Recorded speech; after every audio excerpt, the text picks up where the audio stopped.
10 নম্বরটা 10 নম্বর ব্র্যাকেটের মধ্যে আছে হচ্ছে a square plus b square plus c square equal to হচ্ছে 9, ab plus bc plus c equal to 8 হলে a plus b plus c whole স্কয়ারের মান কত? একদম ইজি একটা অঙ্ক। কি দেওয়া আছে? a square plus b square plus c square equal to হচ্ছে 9,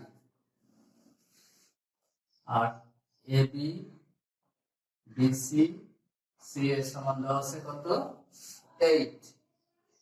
মান বের করতে হবে হচ্ছে প্রদত্ত তোমার রাশিটা হচ্ছে কত? a plus b plus c whole square, তাই তো?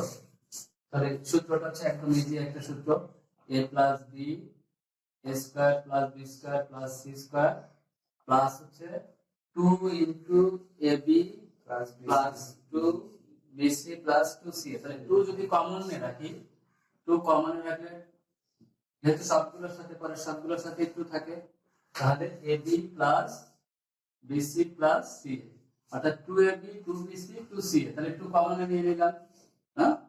এখন এইটুকের মান কত? এটার মান হচ্ছে 9 প্লাস 2 ইনটু এইটুকের মান কত? 8। তাহলে 9 প্লাস 16 কত হয়? 25। কঠিন ছিল?